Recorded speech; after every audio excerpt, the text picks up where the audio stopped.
Hello everyone, welcome to another exciting interview.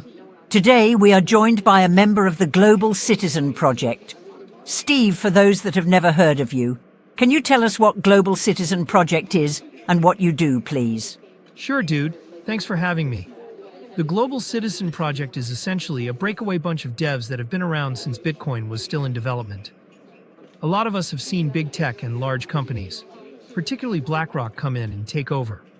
Our pleasure. The original Bitcoin white paper, which many dudes have forgotten and were never interested, clearly states what the mission was. I won't bore you too much, but you can attach the link for your fans to read it, right, dude? And tell our viewers what it was, please, Steve. There are a lot of people in this world that have been shut of the banking system. Did you know banks have a blacklist of people without their consent? I am talking about ordinary citizens that have done nothing wrong, but only be looking a certain way, especially if they don't look like their name. How can someone not look like their name? Banks, back then, were experimenting with AI and facial recognition. The information fed in was, if it's a brown person, their name is likely to sound Arabic or Indian. If the subject was Latina, their name would be Spanish. If the subject was black, they should have an African name. With me so far? Oh, Yes, go on. okay. With that, if you then went into a bank to open an account, in America it's Chase, and in the UK HSBC and Starling Bank. I mention their names because it's factual. These are the prolific offenders, but I assure you all banks are in on it. Uh-huh.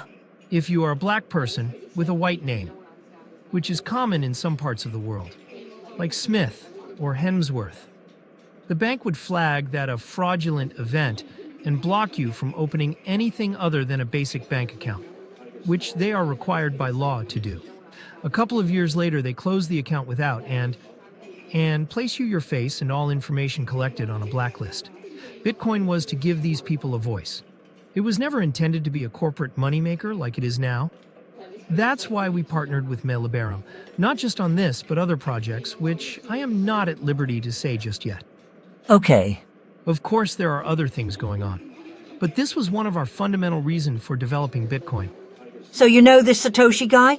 I will not be fueling any conspiracy theories, Clarissa. Let's just say me, and all devs in the Global Citizen Project probably mined the first 2 million Bitcoin amongst us, when a single Bitcoin was worth $0.0003.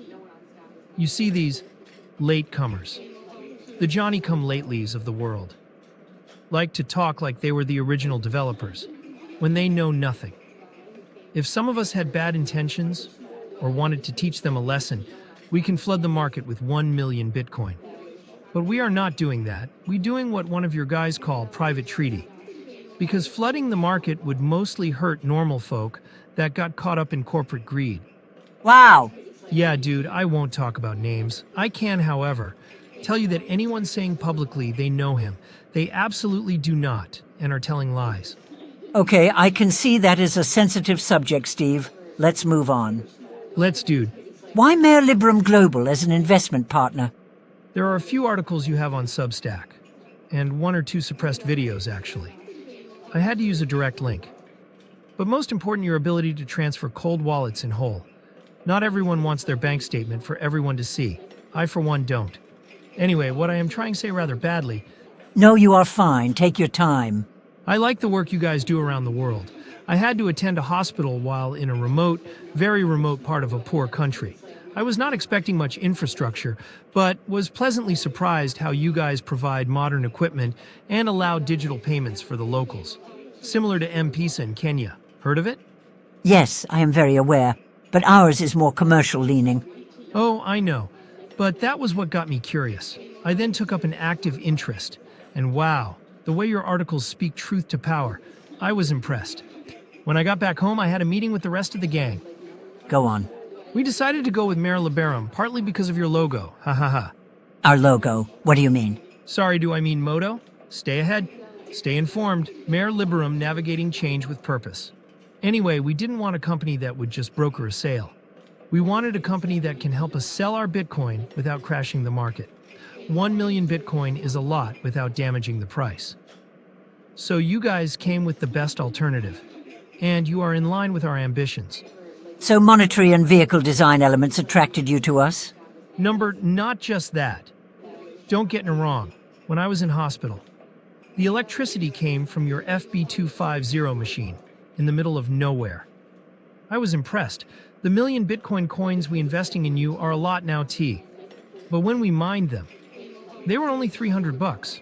In fact, that is what we have not taken profit on. So decided in ethical investing. We want nothing to do with what has happened to our project. So dude, if your projects can help us earn and do so with a conscience, happy days. Steve, thank you for meeting me today. I'm Clarissa.